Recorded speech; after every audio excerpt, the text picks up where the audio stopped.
So here we are back again in the apocalypse. Now, what we were going to do was get a weapon and some tools, including a knife. Now, there are a couple of ways of doing that. One, of course, is you can go down into the city and try to loot some. That is somewhat likely to get you killed. Another is to go in here. This is the crafting menu. There is a lot of things you can craft. This is just the basic stuff, because I have basically no skills. I have some cooking skills, so I know how to make salt water. I need water. As you can see, I need water and I need salt. And then something to put it in. You shouldn't drink salt water, but you can use it for other craftings. Like, for instance, here if we check, I believe there's a lot of stuff here. Let's just use the thing.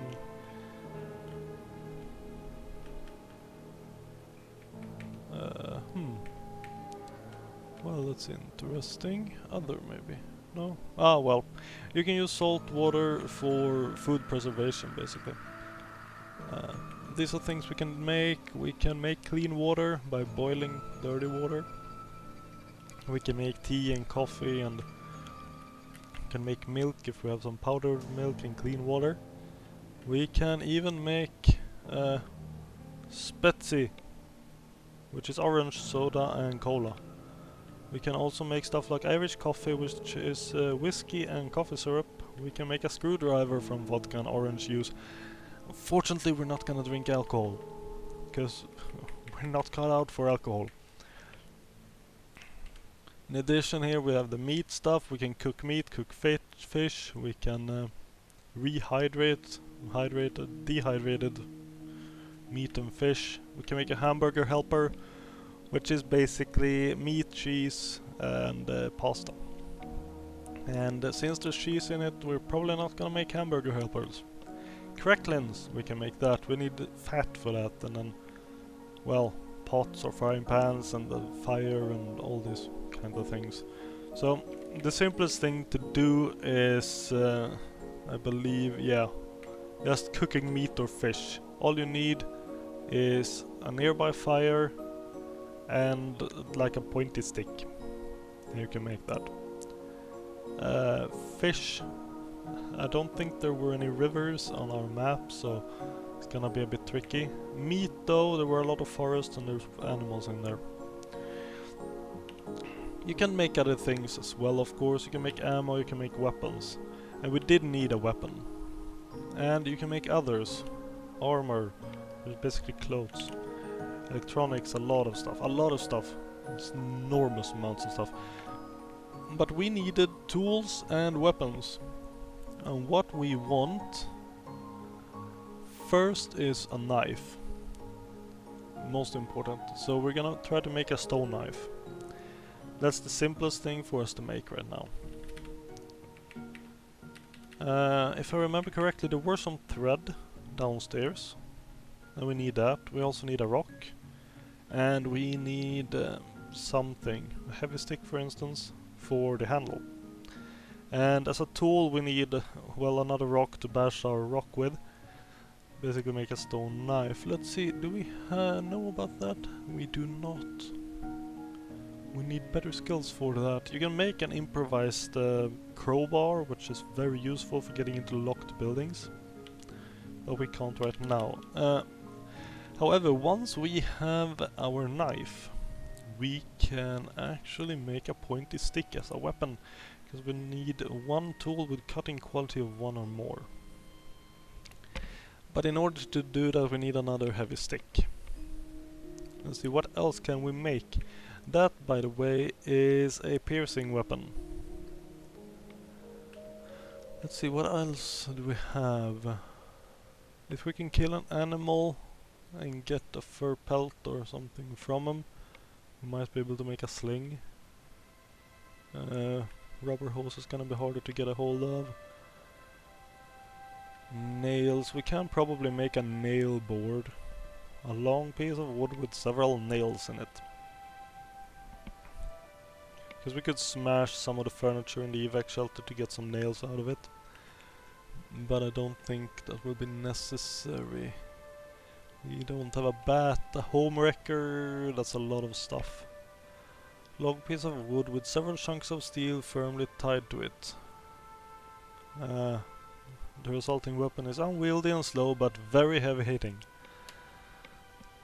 We could possibly get this by just breaking stuff around the shelter, but I would like the shelters to be as solid as possible, because we might use it for living quarter for a while. Here actually is the makeshift crowbar I was looking for. We're gonna make that. We're gonna make the makeshift crowbar, because you can get into locked buildings with it. We can make glass shivs, I don't wanna do that. We have a knife, and this doesn't work as a knife either, you can just use it to stab people. And we don't have duct tape. We can get rags, but only if we already have a knife. So you can cut stuff into rags, like all the sweatshirts in the basement. Rock and a sock. We don't have any socks though, so... we could make a cudgel. It's 8 bash. Let's compare this to the pointy stick, because they basically use the same materials. And the cudgel is a slender long rod of wood. While traditionally intended as a training tool for many dueling moves, it still makes a good melee weapon in a pinch.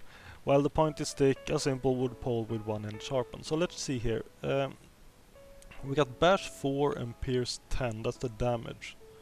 To hit bonus is +1 and moves per attack is 100. Let's compare it to the cudgel. It's actually slower. It does less damage, it's easier to hit with, but it has volume 8 while the pointy stick has volume 5, so it's bigger. I think the pointy stick is the way to go. Now the pierce thing could be problematic if we run into like a skeleton or something, because I think they're highly resistant, at least to piercing. So let's make a shopping list. We need 1 heavy stick. We're gonna make a crowbar. So we need 1 pipe. We're going to make a stone knife. So we need 1 rock and another rock. And another heavy stick. So 2 heavy sticks, 2 rocks. And there were some thread in the basement. So 2 rocks, 2 heavy sticks, and a pipe. Now a pipe... The only places we can get a pipe is down in civilization, most likely. You might find like some scrap piping lying on the road. However, if we ruin one of the useless lockers, we'll probably get a pipe. So we'll do that later. We'll just... because, yeah. As you can see, empty locker, empty locker, empty locker. Nothing in the lockers. And this is the, if you hadn't figured it out, this is the message log, so stuff that happens will show up there. Now, 2 sticks, 2 rocks. If we go north, we'll get to the forest, there's bound to be sticks there. And at the moment we are unarmed, however, this is a rock. Let's pick it up. We need 2. Let's pick up that rock as well. And what is this, you think? That is actually strawberries. Awesome. There's some wild strawberries lying about. And what do we have over there? Look at that. That is a crate. It's a closed crate. I can smash it, but if there's anything fragile inside, it might break. So I want a crowbar to be able to open it. And we are planning to make one. And here, guess what? It's a heavy stick. And right up here we have another heavy stick. We can now finally craft our basic equipment. We do need to get back to the shelter though, because we left stuff here like our thread. Now as you can see, you just mentioned this, the door here, the plus sign, is actually closed there, and then I open it and I can close it again. The window here, I can open it, I can climb out, I can climb back in, I can close it. You cannot open a window from the outside, but you can of course smash it. But that makes sound. In addition, at least these windows and a lot of other windows, but not like a shop window, you can actually close it when it's already closed to draw the curtain. And then you can open the curtain. Why would you like to do that? Well, basically because if you draw the curtains, no one can see what you're doing inside. So let's just close the curtains, because we don't want a zombie bear to accidentally spot us through the window and come charging in. And yes, there are zombie bears, because normal bears wasn't bad enough. By the way, there's normal bears as well. There's also zombie dogs and normal dogs. So we fetched our string out of the basement. Let's hope it's light enough with the curtains closed to do some crafting. And make a stone knife. We could make a stone hammer, but we're not gonna build anything right now. So we have made a stone knife. We can see it right in here, stone knife. Very nice. And I am not sure why. I was convinced I dropped this. Apparently I picked it up again, or I forgot to drop it or something. We can also drop actually our stuff, our crafting supplies, because the crafting system will basically pick stuff up around us in some arbitrary radius. So despite us having dropped stuff, we can still make our pointy stick. And then we can wield our pointy stick. And now we will go over here and we will smash the living daylight out of this locker using our pointy stick. Not sure really how that worked. There we go, a pipe! 5 scrap metals and 1 chunk of steel. Now that made a lot of sound, as you see here. We heard a clang 3 times from the west. So if there were zombies around, they would probably have heard us. But there's a whole lot of nothing around us, so we should be safe. Now what we'll do is make a makeshift crowbar. This is a pipe whose ends have been bent and hammered flat to resemble a crowbar. Use it to open locked doors without destroying them, or to lift manhole covers. You could also wield it to fight with in a pinch. Actually it has 12 bash. Now that you mention it, we still need a pointy stick, I think, for cooking meat. It's 4 bash, 10 pierce. With a makeshift crowbar, it does slightly less damage, and there's 1 extra move per attack. But it's got 2 to hit. Actually, I think we might want to use this as a weapon. Also because I find bashing weapons to be better than piercing. So you know what? I'm actually going to wield this makeshift crowbar as my weapon, listed right there. And I am going to leave my pointy stick here. We can still use it to like grill meat and stuff, if we find any. Now... Oh, what do you know? There's a jackrabbit right over here. It's fleeing, it is uninjured.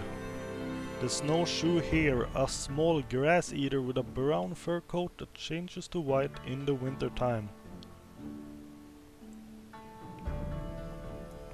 That would be a nice piece of lunch. But I doubt I'll be able to catch it and whack it with my crowbar. As you see, it's pretty fast. However, over here, as you remember, there were a glorious crate, which honestly is most likely empty, but we are going to pry where? To our right. You pry but cannot pop open the crate, damn it! Stupid crate. There we go. I pop it open. And as you can see, it's currently sunny, so the sunlight's glare makes it harder to see. I believe this means, yeah, we got glare, which is an effect and it's lowering our perception. I think you can fix that with baseball caps. I know you can fix it with sunglasses. Now let's see if there were anything in the crate. Oh my god. Oh my god. This crate is filled with food and water! This is amazing! Look at this! There's meals ready to eat. Vegetarian, beef, chicken, more beef. So tin can of beans. There's antibiotics. A chocolate bar, another chocolate bar. Saline solution, which is useful in medicine somehow, I suppose. And 3 bottles of clean water. This is not something that happens every day. I promise. Can I? Yes, I shall. Oh great, I'm trying to pull it. But as you can see,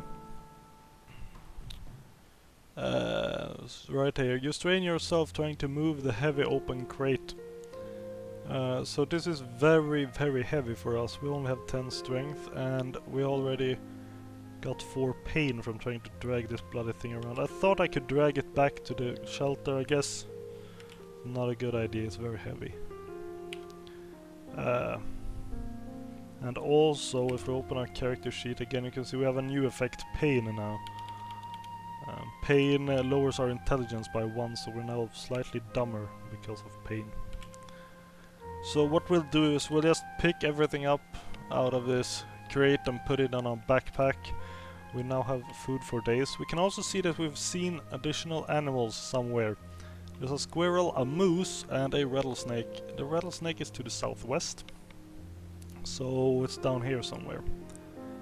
And the moose and the squirrel is to the northwest, so they should be up here. And they're currently off the screen. We can actually move up and see if we can find them. Right here we got the moose and the squirrel. Moose are freaking deadly.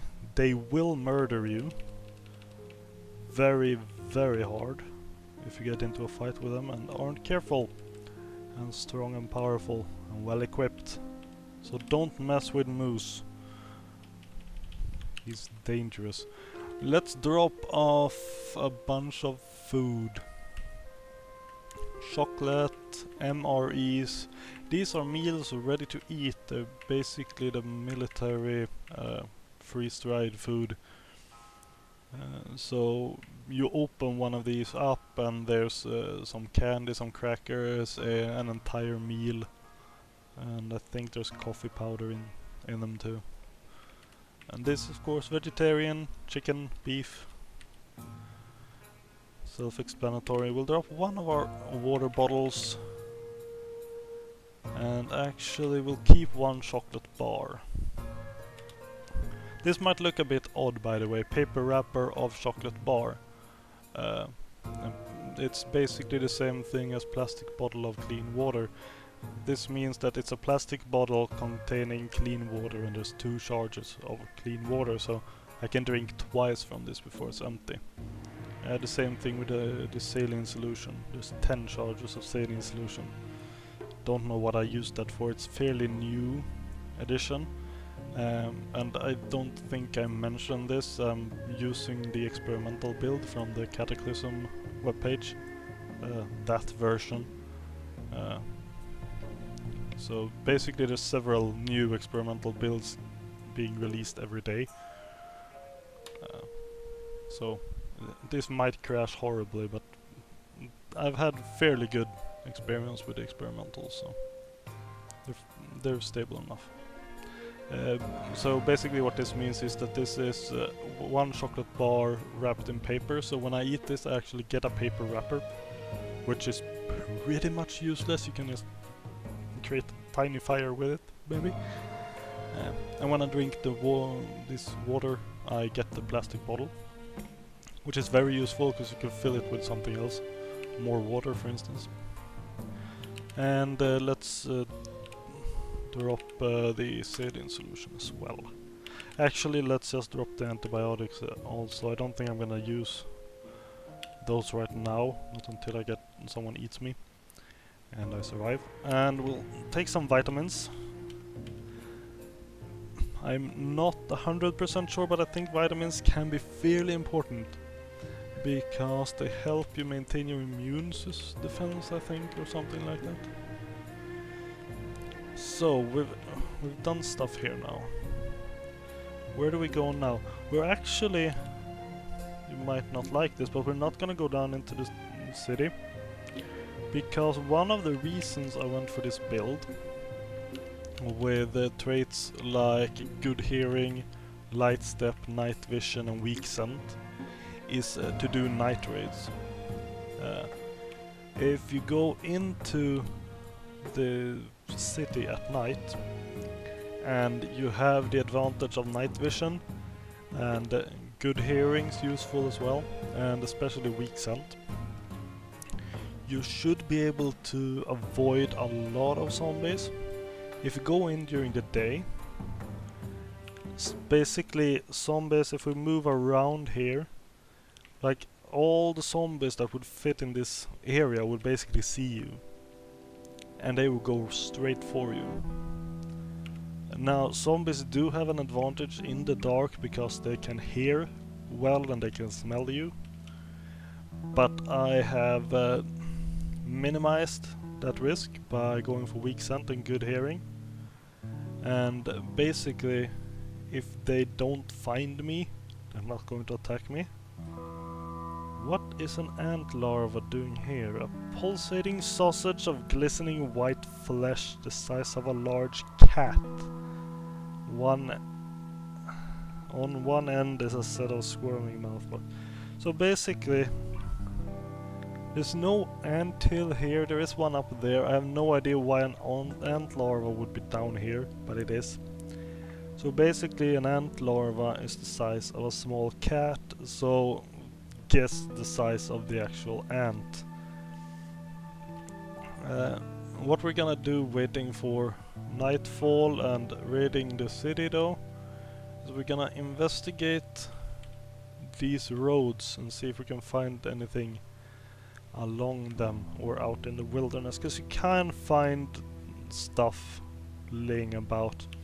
Perhaps you can find a crashed helicopter, perhaps a dead patrol of soldiers, or as in this case you can find a car. This is a car. Let's investigate the car, because a car is seldom just a car. Here's the car. You can see it is a 4-seater. These red hash tags are seats. These H's here, that's the trunk, that's the trunk lid. Here's doors on the side. This is the windshield. That's the hood, basically. The front of the car, the rear of the car. And you can see here what is on this spot specifically. We have, well, the frame of the car, we got a roof, car horn, the control, seat belt and seat. And then basically that's repeated. We got the trunk here and the muffler right there. Trunk's there, there's the trunk door. Normal doors, windshield.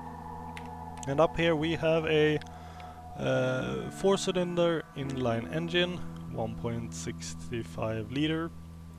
There's a car alternator and a car battery. Back here we got the gasoline tank. 18-inch wheels in the corners. So basically this wheel is, or this car is fully functional.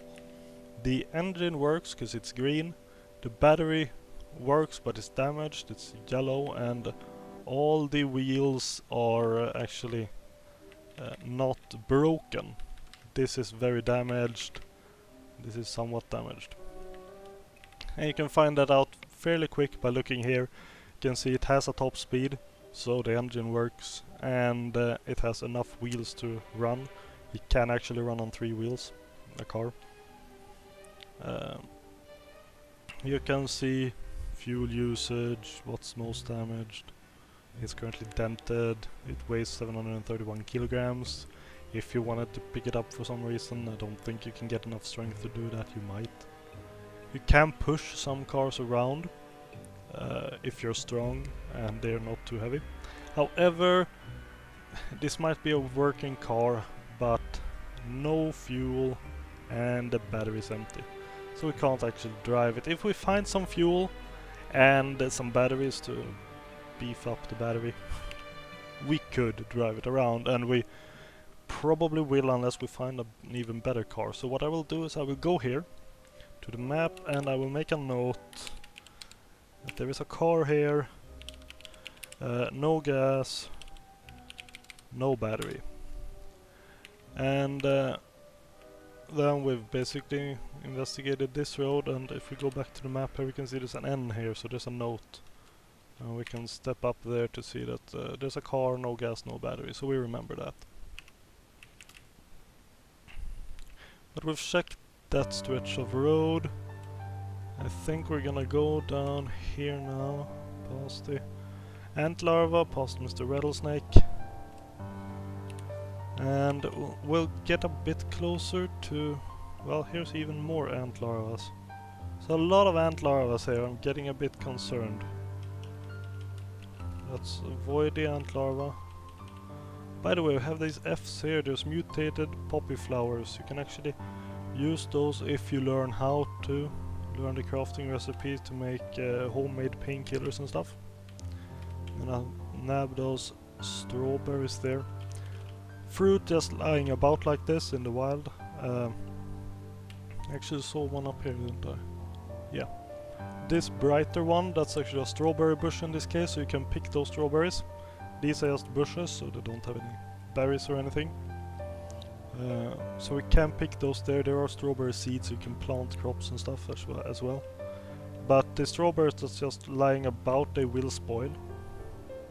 Over here, as you can see, this poppy flower here is blue, or have a blue background, which means there's more than just a poppy flower there. In this case, there's a rock. And I should probably have checked that before I ran all the way out there. Let's get a bit closer to the city. Oh, here we go, here we go. Now I actually can't move.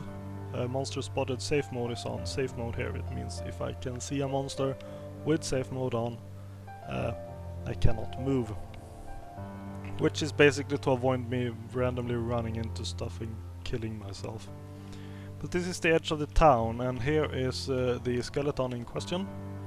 It is hostile, that's why it triggered the safe mode. With its skin so tight the cracked bones are visible beneath it, covered in scar tissue and coils of scabbed black liquid, and with eyes so deeply sunken into its skull that they are barely visible. It's a wonder this once human, and the window is actually not big enough for the description. That's something you might want to fix in an upcoming build. So, okay. We're not gonna go closer to the city than that at the moment. For now, I think what I'll do is I'm gonna sign off here in the middle of nowhere. And then I'm going to wander around a bit. Probably just in this area, maybe go down here. And I'll probably edit a lot of that just running around out, and I'll show you anything interesting that shows up, but that will be for next episode. See you then.